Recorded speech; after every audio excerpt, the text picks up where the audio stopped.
Okay, this part is tongue. And pharynx, this portion was pharynx. Pharynx is cut out in this specimen, and this portion was larynx. Larynx also cut. Okay. So how to hold in anatomical position? You all can identify the tip of the tongue. Tip of the tongue in your lies at the touch of inferior tip. Okay. So this is the anatomical position of this specimen. Just hold like that. Clear? In anatomical position you have to hold. Thereafter the questions will come. This specimen may come as OSPE also. Right? So tongue have a tip. This one is a tip. This posterior one, that is base.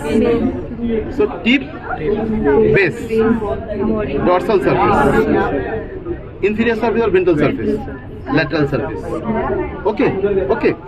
Now these dorsal surface and inferior surface are features. I have demonstrated.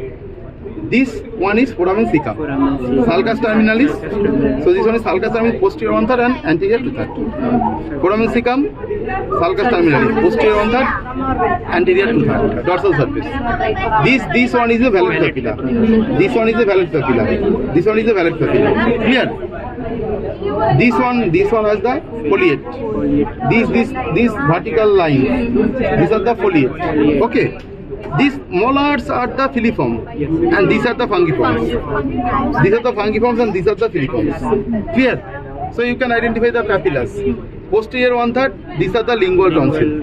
These are the lingual swelling or lingual tonsil. So now come to the ventral surface or inferior surface.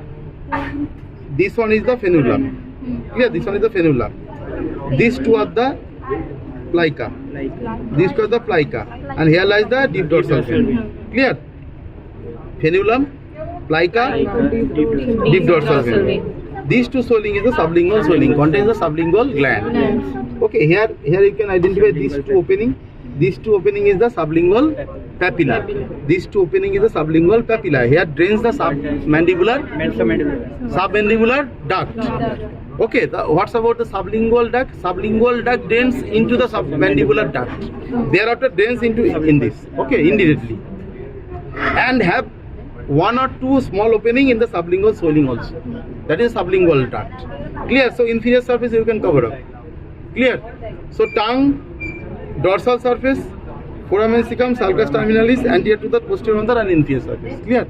Now after tongue, from this specimen, you have to identify this tongue, like this one is epiglottis. So you all can identify this epiglottis. You all can identify this epiglottis. Okay. After identifying the epiglottis, this mucus fold connecting the epiglottis with the tongue, median glossoepiglotic fold. This fold is lateral glossoepiglotis, and this one is the posterior surface of the tongue. This space is vallicula. So in front and lateral of the epiglottis lies the vallicula. In front and lateral to the epiglottis lies the vallicula. Okay. And below and laterally, these two spaces piriform. These two spaces piriform. So now come to the larynx. Larynx have total 9 cuttings. 3 unpaired. This one is epiglottis, thyroid and cricoid. Thyroid, cricoid and epiglottis 3. Okay. And here lies 3 arytenoid, corniculate and cuneiform. Clear? Here lies the apex of the arytenoid. These two are the apex of the arytenoid. Epiglottis. This mucus fold will be called aryepiglottic fold. So this fold is aryepiglottic fold. This fold is interarytenoid fold. So this fold is aryepiglottic fold, and this fold is interarytenoid fold. So and this area is known as inlet of the larynx. So inlet of the larynx, in front it is epiglottis. Laterally, aryepiglottic fold, posteriorly, interarytenoid fold of mucus. Okay, clear. Now, this one is median glossoepiglotic fold. These two are the lateral glossoepiglotic fold. So, lateral glossoepiglotic fold above and in front. Medially, these two fold, aryepiglottic fold, and laterally, lamina of the thyroid. This space is known as piriform. So, this piriform fossa. Okay, I will go through the theory class on Friday. Okay, so these two are the piriform fossa. Clear?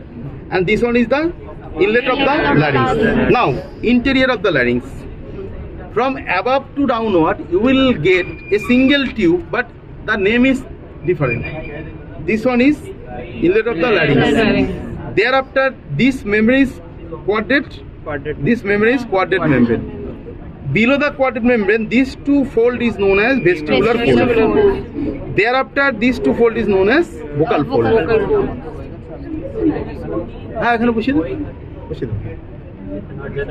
So this one is quadrate membrane. These two fold is vestibular fold. These two fold is vocal fold. Clear? Clear? After closing this one, this round opening along the vestibular fold, this one is known as rima vestibuli. Rima vestibuli. Along the vestibular fold, it is rima vestibuli.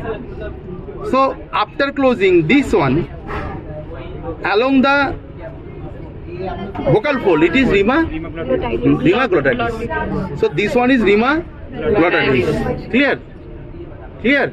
So this cavity of the larynx can be divided by this opening, this aperture is rima vestibuli. So above the rima vestibuli, below the inlet of the larynx, this space is known as vestibule of the larynx. Vestibule. Okay, okay.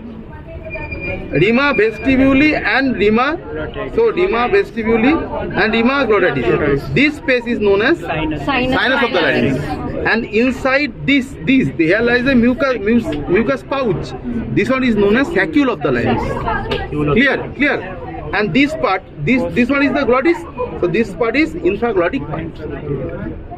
Clear? Clear? Concept clear? So inlet of the larynx, this place is vestibule. Thereafter you will get the rima vestibuli. Thereafter you will get the rima glottis. In between rima vestibuli and glottis, this one sinus, saccule of the larynx, infraglottic part. Clear? Without visualizing this three-dimensional picture, you will not be able to remember the things. Clear? From tongue, you have to go through the parts of the tongue, development of the tongue, muscles of the tongue, nerves of the tongue, lymphatic drainage. Clear? All the muscles of tongue is supplied by hypoglossal nerve, except paratoglossal, which is supplied by cranial accessory nerve, via pharyngeal plexus, that means via vagus. Okay. Thereafter, all the muscles of pharynx is supplied by cranial accessory nerve, end date of cranial accessory nerve, except the stylopharyngeus, which is supplied by glossopharyngeal nerve. Clear? Clear? In case of larynx, divide into two flow chart. In this side, above the vocal fold, sensory supply. Above the vocal fold, below the vocal fold. Above the vocal fold, below the vocal fold, all muscle, cricothyroid. In this side, above the vocal fold, below the vocal fold, all muscle, cricothyroid. In this side, internal laryngeal, recurrent laryngeal, external laryngeal. Clear? This is the nerve supply of larynx. Above the vocal fold, below the vocal fold. Sensory, all muscle, cricothyroid. Internal laryngeal, recurrent laryngeal, external laryngeal. Okay. So during demonstration, this class is.